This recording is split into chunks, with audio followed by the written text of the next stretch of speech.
حضرت عبداللہ بن مسعود رضی اللہ عنہ ارشاد فرماتے ہیں کہ جو شخص یہ چاہے کہ کل قیامت کے دن اللہ جل شانہ کی بارگاہ میں مسلمان بن کر حاضر ہو، وہ ان نمازوں کو ایسی جگہ ادا کرنے کا اہتمام کرے جہاں اذان ہوتی ہے، یعنی مسجد میں، اس لیے کہ حق تعالی شانہ نے تمہارے نبی علیہ الصلاۃ والسلام کے لیے ایسی سنتیں جاری فرمائی ہیں جو سراسر ہدایت ہیں۔ انہی میں سے یہ جماعت کی نماز بھی ہے۔ اگر تم لوگ اپنے گھروں میں نماز پڑھنے لگو گے جیسا کہ فلاں شخص پڑھتا ہے تو تم نبی صلی اللہ علیہ وسلم کی سنت کے چھوڑنے والے ہوگے، اور یہ سمجھ لو کہ اگر نبی کریم صلی اللہ علیہ وسلم کی سنت کو چھوڑ دو گے تو گمراہ ہو جاؤ گے۔ اور جو شخص اچھی طرح وضو کرے، اس کے بعد مسجد کی طرف جائے تو ہر قدم پر ایک ایک نیکی لکھی جائے گی، اور ایک ایک درجہ بلند ہوگا، اور ایک ایک خطا معاف ہوگی۔ اور ہم تو اپنا یہ حال دیکھتے تھے کہ جو شخص کھلم کھلا منافق ہو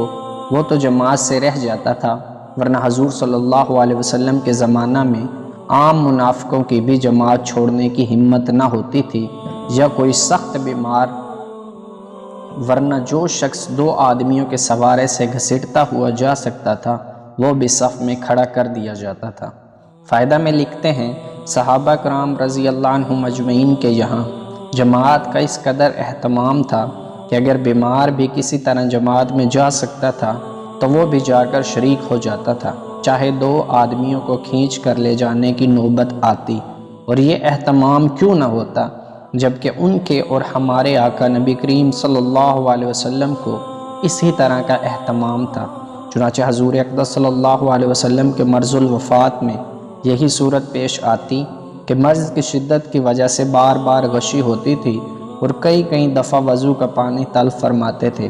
آخر ایک مرتبہ وضو فرمایا اور حضرت عباس رضی اللہ عنہ اور ایک دوسرے صحابی رضی اللہ عنہ کے سہارے سے مسجد میں تشریف لے گئے کہ زمین پر پاؤں مبارک اچھی طرح جمتا بھی نہ تھا۔ حضرت ابو بکر رضی اللہ عنہ نے تعمیل ارشاد میں نماز پڑھانا شروع کر دی تھی۔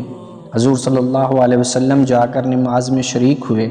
حضرت ابو دردہ رضی اللہ عنہ فرماتے ہیں کہ میں نے حضور اقدس صلی اللہ علیہ وسلم کو یہ ارشاد فرماتے سنا کہ اللہ کی عبادت اس طرح کرو گویا وہ بالکل سامنے ہے اور تو اس کو دیکھ رہا ہے، اور اپنے آپ کو مردوں کی فہرست میں شمار کیا کر کہ زندوں میں اپنے آپ کو سمجھ ہی نہیں، کہ پھر نہ کسی بات کی خوشی نہ کسی بات سے رنج، اور مظلوم کی بد دعا سے اپنے آپ کو بچا۔ جو تو اتنی بھی طاقت رکھتا ہو کہ زمین پر گھسٹ کر عشاء اور صبح کی جماعت میں شریک ہو سکے تو دریغ نہ کر۔